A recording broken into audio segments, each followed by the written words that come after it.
And first off, Kimberlee, tell us about you and where you're located. Yeah, so my name is Kimberlee Meserve, obviously, and I'm located in Boston, Massachusetts. Okay. Now, how did you get started with your real estate career? Tell me about that. Oh gosh, how much time do we have?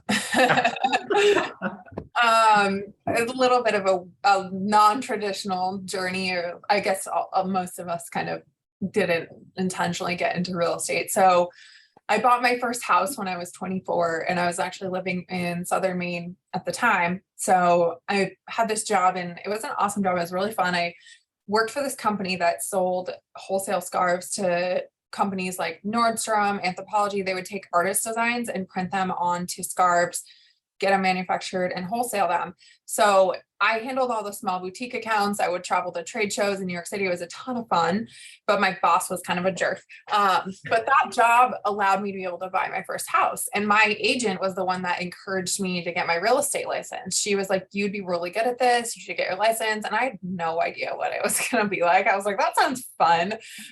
So I got my license. I lived in that area and sold in Southern Maine and Southern New Hampshire for about 2 years, and then made the decision to move to the North Shore of Massachusetts. Was on a team briefly, went through the dynamics of people quitting the team, all this stuff, and then I decided to just go off on my own, because around that time we had started doing the first time homebuyer seminars, which is what we're going to talk about today. So that was back in 2018, and just been like slowly then suddenly growing since then. Now, why did you start doing home buyer seminars? Yeah, so I started them because I didn't have any sphere of influence, and I didn't love cold calling, which is ironic because we do a lot of cold calling these days. But it just was like a really efficient way for me to get in front of a lot of people at the same time. And the other thing was, I didn't know anybody here. I was really intentionally trying to make connections, meet people, build my sphere. And a lot of people that I was meeting were saying, I can't afford to buy a home. Like, it's way too expensive. And yet they were spending, and this was, gosh, almost 5 years ago, they were spending $2,700 a month in rent. So I realized it wasn't that they couldn't afford to buy. It was that there wasn't the resources out there. There wasn't enough education. And so that's really the mission behind doing these. And honestly, like, I feel like it's a job that never is going to end, because every single time we have people that think you need 20% down to buy, think you need a 750 credit score. So my mission really has become to educate everybody on what it takes to buy a home, so that if they want to, like, they have all the tools and resources that they need to make it happen. I got one more question for you, then I'm going to turn it over to you. How many people normally show up for your buyer seminars, and did you have that success right off the bat? So it varies. And we're going to talk a little bit about that. So the first few, I had maybe 20, 25 people show up. I've had ones where How many did you have first show up? 20 or 25, I think. So it's hit or miss. Sometimes we would have a ton, sometimes we wouldn't. And we'll talk about that in a minute. I've had times where like 4 people showed up, and I think that's where a lot of agents get discouraged, is they don't make that commitment to the consistency, and they don't measure and track and look at the numbers. So ironically enough, the event that 4 people showed up is one of the ones that has made me the most amount of money, because every single person that attended bought a house, and one of them was a $750,000 buyer. So it's not about the numbers of attendance, it's about the lead generation, the activities, which is actually a really good segue. Do you mind if I share my screen? It's all yours. Okay, so those of you guys that are just jumping on, Yes, they're not to pretend. thanks. For those of you that are just jumping on, let's go. I want to go through a little bit of a slide deck that I prepared. It's not a lot, but I just wanted to organize my thoughts a little bit. So we'll start with that, and then I'm going to just leave a ton of time for Q&A. You guys can ask whatever questions you have. So can everybody see my screen? Okay, thanks, Wes. Okay, so why focus on these? Because I think sometimes I talk to agents and they're like, I don't want like first time home buyer price point. What's your first time home buyer price point in Tennessee, by the way? I'm sure it's different from Nashville to like Knoxville, but what's kind of the average first time home buyer price point? Depends on the location a lot. I'll let some people from Clarksville give theirs, but in Nashville, it can be 500,000.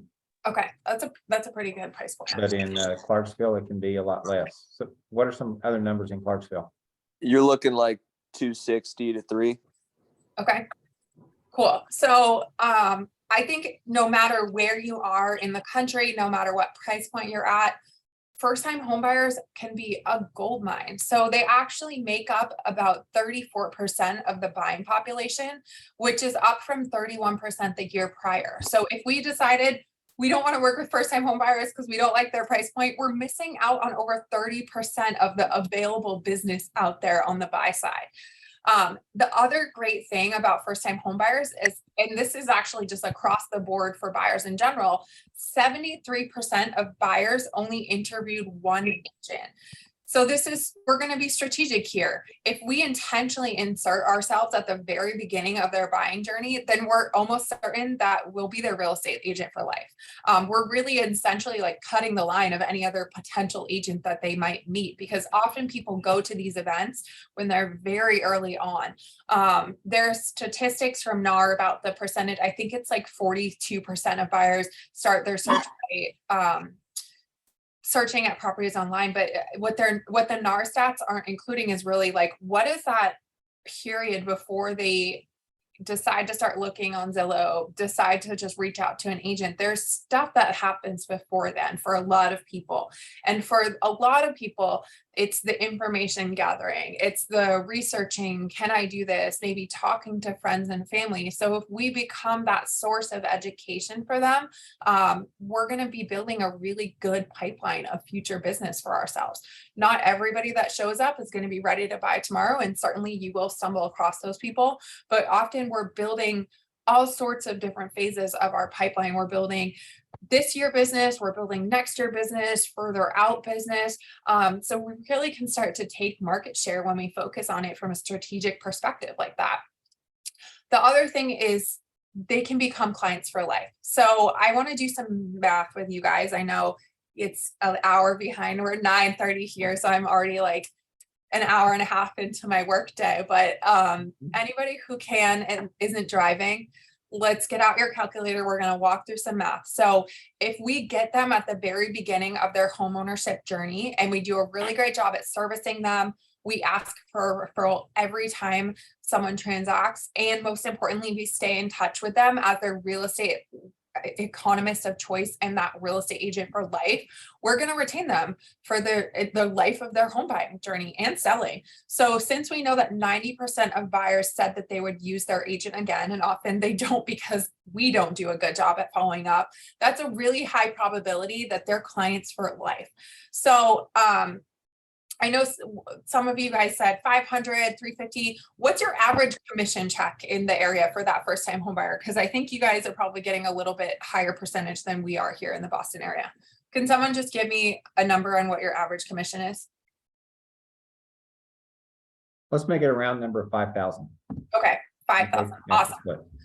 So let's do the math on that. If the average commission is 5,000, and we get them at the very beginning of their homeownership journey, we do a really good job servicing them. We ask for that referral. Ideally, we should get multiple referrals, right? But let's just be really conservative and say we get one referral and we never ask for a referral again between the time they buy their first house and they go to sell that house. Probably we're going to get a lot more than that, right? If we do a good job, but we're being conservative for the numbers. In a few years, they're going to be ready to sell that starter home and move up. Maybe they're growing their family. That house, usually they're going to live in for a few years. Most people really only typically own 3 homes in their lifetime. So they're going to get that move up home. They're growing their family. They need more space. Awesome. We're going to get a referral again. They're going to sell and they're going to buy, and then we're going to get a referral. We don't ask for a referral ever again, but we do stay in touch until they're ready to downsize. That's going to be another sale, and then they're going to buy their empty nester home. And then ideally they give us a referral again. So at minimum, that is 8 potential transactions with somebody or tied to somebody. So I did the math a little bit with my average commission. It's around 12,000 here. Obviously we're a lot more expensive market, but let's walk through that. Take 5,000, anybody that has their calculator, I'll do mine for your price point as well. And we're just gonna multiply that by 8. That's a potential of $40,000 per client. In my area, it's 96,000. That's the minimum of their lifetime potential. But then again, like, we're not including all the additional referrals that we could be getting from them between the time they buy and they sell again. So we have to look at it from like a strategic numbers standpoint. If we get into the process with them at the very beginning of their homeownership journey, and then we retain them as their agent for life, there's so much possibility here. So let's talk about, now that we've walked through the potential lifetime earnings, let's imagine that you can use an hour and a half of your time and get in front of multiples of those at once. That would be pretty awesome, right? So I wanted to put together some really actionable, easy actionable steps, break it down for you guys, because I think a lot of people, I have a lot of people reach out to me and they're like, I heard your story, I just don't know where to get started. I really want to do this. So let's simplify it. What are the steps that you need to do if you want to pursue this as a pillar for your business? So first, find a great lender to partner with. And I think that this partnership of who you choose is one of the most important aspects of this being a successful pillar of business for you or not. There are some fantastic lenders that I know and love, but they would be absolutely terrible at hosting these first-time homebuyer seminars because they get very into the weeds with the information. They're very knowledgeable about what they do, but they're not the right lender for everybody. Buyers need to know when they're early on, they need to know, can I qualify? What do I need to do to qualify? And they want simple. They want someone that's going to break it down simply and show them that this is possible for them, not that this is so complicated and so overwhelming that they don't feel like they can take action on it. The other thing too is it's really important to make sure you have some chemistry with that lender. They're going to be viewing both of you as their team, right? As they're building out their team of people that are going to be involved in the transaction. And if they feel that you guys have good synergy working together, it's going to make them feel like the transaction is going to be a lot easier. You've got their back. It's going to be a lot smoother for them. I wouldn't recommend overcomplicating this as well. I'll often hear from people that, they're inviting every single person involved in the transaction. They're inviting a title rep or an attorney. They're inviting a home inspector, insurance. Like, it's too much information for them based on where they're at in the process. They just need to know, can I qualify? And what do I need to do to get started? So let's keep it simple. The second thing we need to do is decide on a format and a venue. So in the very beginning, we did them in person, and we did them at a brewery. And there was a reason behind that. I did 2 of them at my office, and the first nice day that we had in the spring, if anybody's visited Boston, we sometimes have very cold and long winters. And when the spring comes around and you get that first nice day, everybody is like, let me out of the house. I want to be outside. I want to be enjoying this nice weather. And that happened to be one of the days that we were hosting one of them at my office.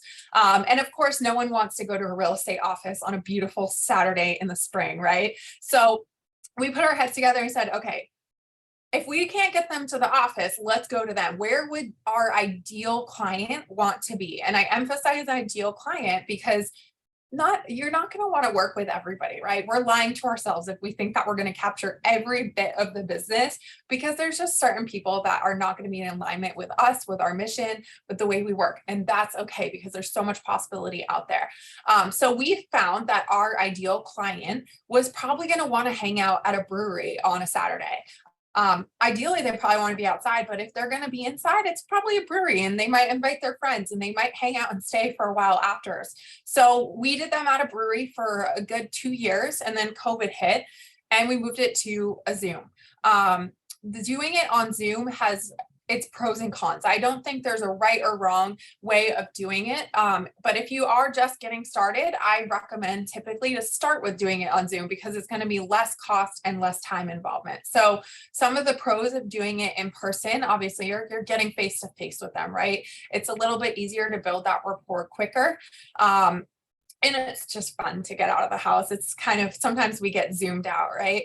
But some of the cons of it is sometimes you have a cost to that space, right? So I talked to another team who asked me to speak to them about first-time homebuyers earlier this week. And they were like, well, we've got an in-person place and it's free. It's our office. And I was like, okay, let me know how that goes. Like, I am genuinely curious. I know you guys happen to have a really awesome office space, but if it doesn't work out in person, it might be because people don't want to go to a real estate office. It's intimidating sometimes to that first time buyer, especially if they feel like they're not ready yet, right? They don't want to feel committed to this whole process. So pick a neutral venue.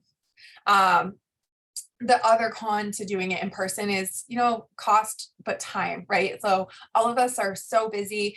There's some time involved. For me, I had to drive to the venue. I had to set it up. I had to chit chat with people afterwards, clean things up. So it took a good part of my day. In person, on Zoom, we're able to do them more times a week. We don't have the constraint of a certain time of day being more expensive because it's a higher demand. I can sometimes show up in my PJs if I want, which is really nice. And we can just do more of them. So I don't think there's a right or wrong. We have just continued to stick with Zoom because it's still working for us. And with everything else I have going on, it's just a lot lower of a time commitment. So we're going to decide on the format. And then I really suggest picking multiple dates. So often I'll talk to agents that say, hey, I tried one of these and it didn't work. And I said, okay, did you try a second one? Well, no, I did one and it didn't work. Okay, how many times have we gone door knocking once and then maybe we didn't see results because we only did it once, or we picked up the phone and called expireds once? You have to really commit to doing it consistently. Over time, you're going to see what you're doing right and what you can improve on, and it's going to give you that time to evolve the system. The way that we do them today is very different than the way that we did them in 2018. There were so many things that I failed forward on and learned from and improved my system with. The other part of that too is that you're going to have people that don't show up, and that's okay. Every single person is an opportunity. So I find that typically you have a certain amount of people that register, and really only 50% of those people attend if you're lucky. The other 50% that didn't attend, we're not just going to discard them. Those are still good leads. They're opportunities for us to reach out to them, to invite them to the next event. Usually you'll hear people say, oh gosh, I really wanted to make it, but I got stuck at work, or I had to do this, or this came up, or that came up. Remember, they're very early in their journey. They're not like those buyers that are dropping everything because the perfect property came on the market and there's an offer deadline and they have to get in there to beat off other offers out. Like, there's not as much of a sense of urgency for them based on where they're at in the process. So if you have those multiple dates planned out, it's a lot easier to say, hey, Wes, no problem. Like, I totally get it. Would you like me to register you for our next event on October 15th? Yeah, that would be awesome. So that gives you the opportunity to just continue to redirect traffic to the next ones. The other thing is just the consistency over time, right? When we know we do anything consistently, we're going to eventually see the results. From there, once you've picked your venue, you've picked your dates, you're going to want to start advertising. So we set everything up on Eventbrite as kind of a registration capture platform. And the other thing that we're doing now is we're integrating it with Brivity. So I can't give you guys any specific tools or tips on what the advertising is. I used to do all of it on my own, and I've actually since switched to having Brivity handle it. So if you guys do want to get started with this, just reach out to Amy Garish. She knows everything that I'm doing for my ads. We've kind of gone back and forth in fine tuning them over the last 8 months. So she can definitely help you with that. And the great thing too is that they'll actually route directly to Brivity. So we had an extra step before of like Eventbrite, we download everybody, we import them into Brivity. So it makes it a lot easier. We do still keep the Eventbrite page though, because it is helpful to just have an extra like catch-all, so to speak.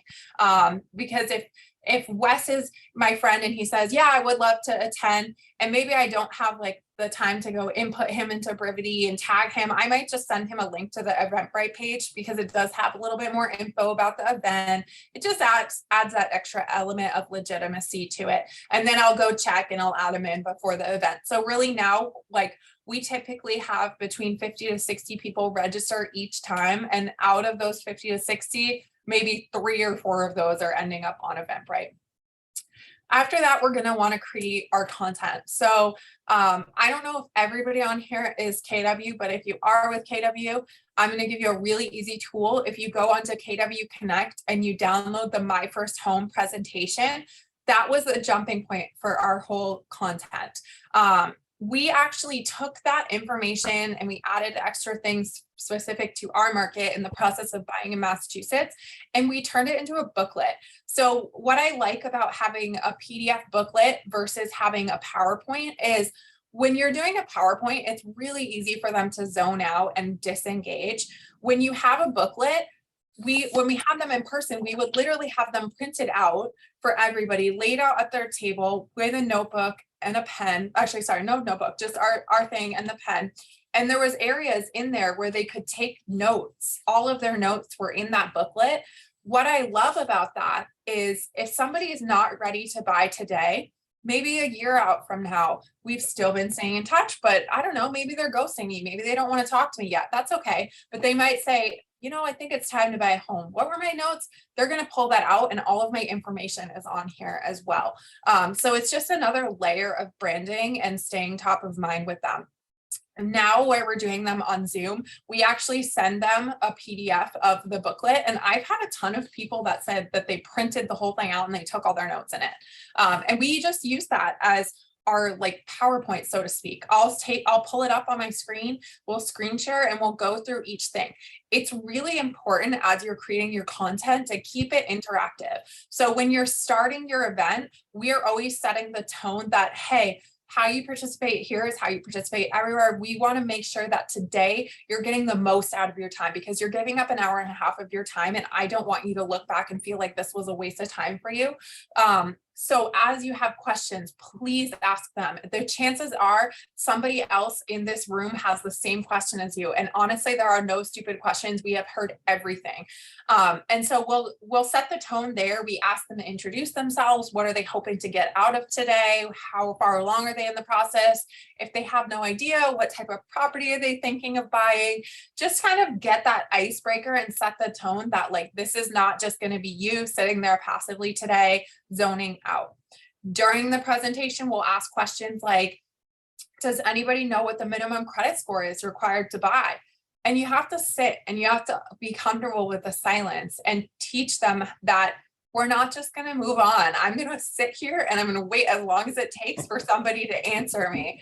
But you'll also learn a lot because I think we sometimes as agents, because we're so in this on a day-to-day basis, we forget the things that like we didn't know or that like they might not know. So every single time I'm constantly surprised at the answers I'll get. Last year, when the market was bonkers here, we would ask, hey, what have you heard about the market? Like, I'm sure you guys have heard from friends that maybe are in the process, from the news. People were saying, I've heard it's a buyer's market. We were in the craziest seller's market that we have ever experienced in Massachusetts. And people would say it's a buyer's market. They probably had no idea what that meant. They just heard somebody say it and they just said, that sounds good. So we take the time to say, awesome, like let's talk about what it means to be a buyer's market or a seller's market. What is the absorption rate? What are we looking at for those numbers? So it's always a humbling experience for me, reminding me that like my job of educating people on this stuff is never over. Every single time, I almost never have someone guess the correct like we'll say, what's the lowest down payment that you can have in order to buy? And no one ever gets it right. Usually it's like 15%, 20%. So we're taking that time to just really educate them to create an engaging, interactive event. So the last thing on here is obviously hosting that event. We just talked about that and you're getting success. Which leads me to my next thing is the lead generation mindset. So I think one of the things that people approach this with is the wrong mindset. They think, you know, I'm just going to post an ad and I'm going to show up and 20 people are going to be there. So when I tell my story about the people that show up, those are like some of the best events, right? We've had, like I said, we've had times where 4 people showed up. And I got discouraged the first time that happened, but I had a really awesome coach who forced me to track every single thing that I was doing. I could literally tell you on average what my GCI was per event based on, like, I knew how many people were going to register and what percent was going to show up. Out of that, what percent was I going to convert to an appointment? And that was discouraging for me. But then I look back at the numbers and realized, like, that was my highest conversion rate. Almost every single person from that 1 of 4 bought a house, and I made the most amount of money. One of them was a $750,000 buyer. So it's not about the event. The event is the cherry on the ice cream sundae. It's about the lead generation. It's about the activities that go around it. You can't just set it and forget it. We're aggressively making calls to people that are registering, confirming their attendance, asking if they have any questions, finding out where they're at in the process. If they're a hot buyer, we might try to set up a one-on-one appointment with them right away instead of waiting for that event. So having that lead generation mindset around this is really, really important. It's not about the event, it's about the activities that surround the event. So that's all I have for you guys today. I hope that was valuable. Does anybody have any questions that they want to ask?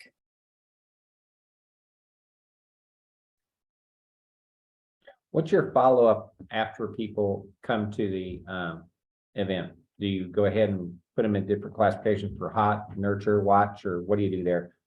So we keep it simple. One thing I forgot to mention too is so many agents forget to ask for the appointment.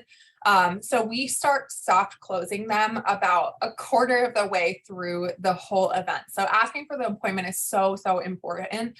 So what we're saying is, even from the very beginning, this is who we are. This is what our team does. We specialize in working with first-time home buyers. We've helped hundreds of them. So we're kind of like really softly pitching ourselves. And halfway through, after my lender talks about financing stuff, we'll talk about, like, what's the process. So what my script is, hey, if you're sitting here today, what happens next? So if you're within 18 months of buying a home, it's really important to start the process sooner rather than later. Part of that is you might have pretty good credit, but maybe the lender can help you get from good to great. And that's going to improve your interest rate. That's going to give you a better monthly payment. But in this situation, when you're a first-time home buyer, time is really on your side. If you're down to the crunch time, you have a lease coming up, you're not going to have as much flexibility with maybe paying off some credit cards, things that are going to help put you in a better position. The other part of this is that we're going to set up a time to sit down and talk about the property that you're looking for, talk about your criteria, and we're going to get you set up on a search. Now, you might not be ready to go out there and start looking at properties, and that's okay. But what is going to happen is I'm going to set up your search, and you're going to start seeing properties that are coming on the market and seeing what they're selling for. And by the time you are ready to go out and start shopping, you're now going to be one of the most educated buyers out there. So pause. The reason why I do this is I want people in my world as soon as possible. I want them in agreement with me. We only do buyer agency agreements. We won't work with people that aren't in a buyer agency agreement on our team. But often, like, people say buyers are liars, and I really don't like that saying. I think it's just that they don't know what they want. And I've had so many people that told me they were 12 months out, and then 3 months into it, that perfect property comes on the market, and suddenly they don't care so much about the paying a little bit to break their lease because the pleasure kind of outweighs the pain. So that's why I'm really intentional about, even if they're further out, I want to get them into my world. I want to get them into the mindset that they're going to be working with me and committed to working with me. Sometimes it goes the other direction. I've had people that thought they were a year, and I had a girl that came to a workshop in 2018. She thought she was going to buy in a year, and she just bought this May. So it was 4 years after. But I at a certain point, I honestly didn't do the best job following up with her. But at that point, she was so committed to working with me. Like, she was following me on Instagram, sent me a message when I got engaged saying congratulations. Like, I was her real estate agent, and there was no question that I was going to be the agent to help her. So it's just building that relationship, and I want to start it as soon as possible so that no other agent gets in the way of that. So to answer your question, Wes, about the follow-up, people go into 2 buckets in our world. One, they attended the event. or 2, they did not attend the event. So obviously, one of the things that I would do in person was I would actually have a sheet with some time slots on it. And I would say, hey, if anybody wants to sign up for that consultation, like here's some availability, you're welcome to sign up right now. We've started doing it on a Calendly link too, when we're doing them on Zoom. So we'll drop it in the chat.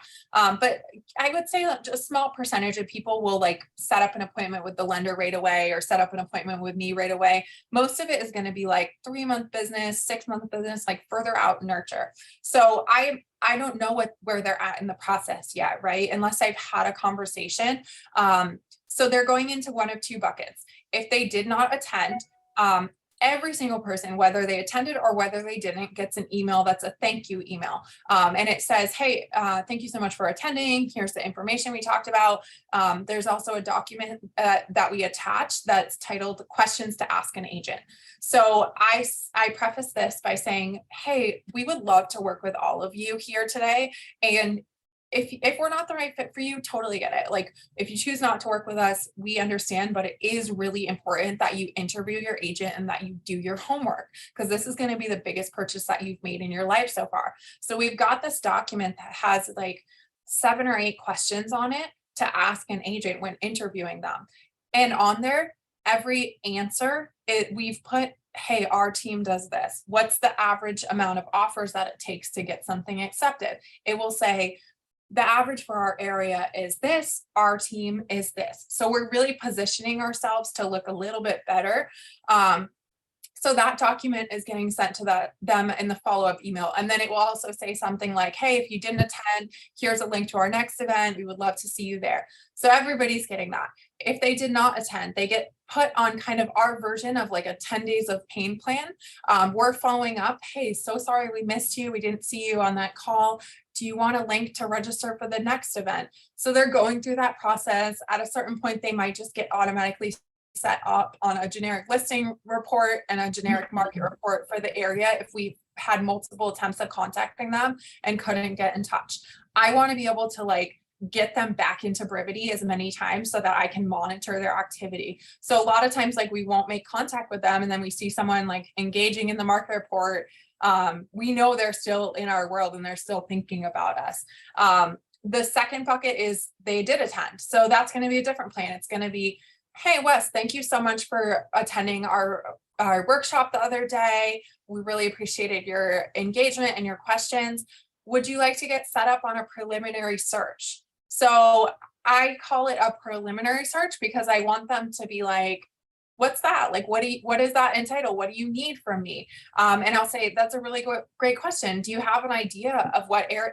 It's a conversation opener. So do you have an idea of what areas you might be looking in? Have you thought about a budget? Have you talked to a lender? It's going to give me the opportunity to start to qualify them in a little bit of a less aggressive way. And if you say, oh, I think we're going to look in the next year. No, we haven't started the process of getting pre-approved yet.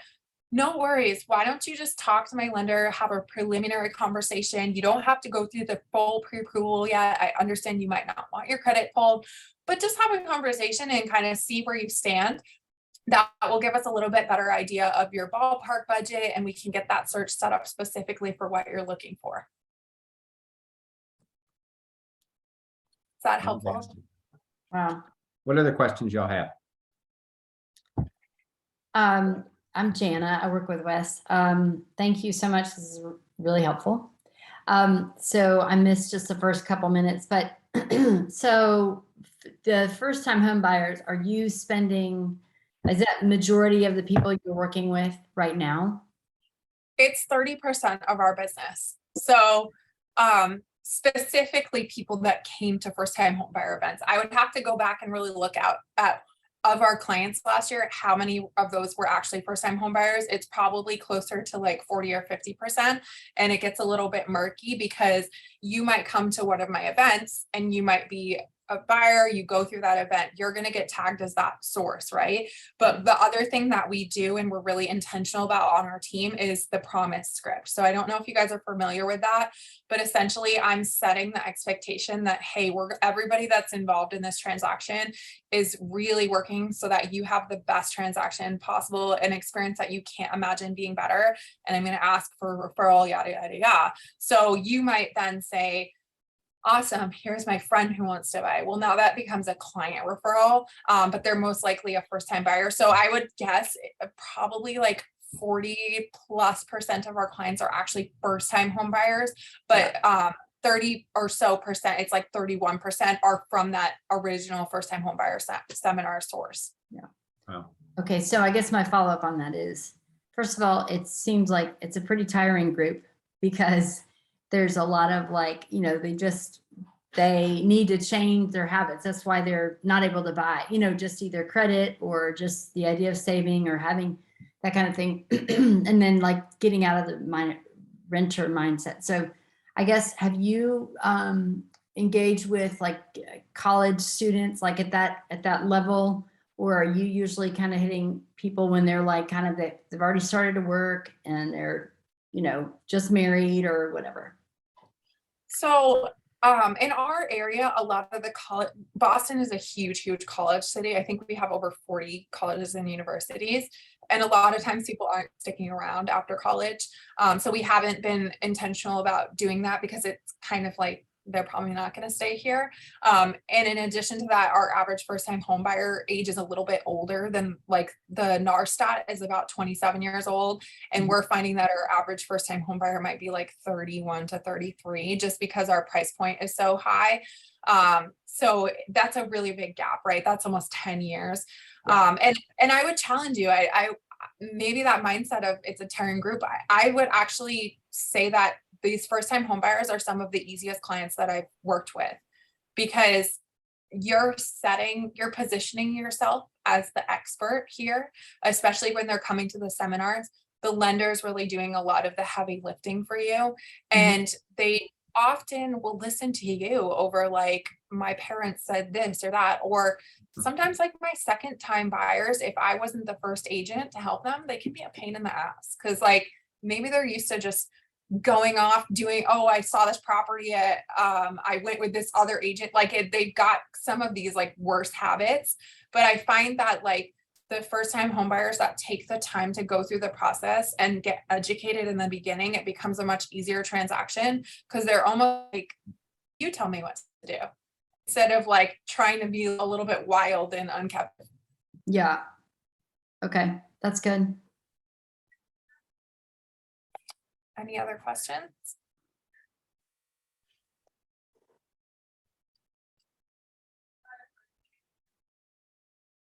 All right, Kimberlee, I'm going to close it out.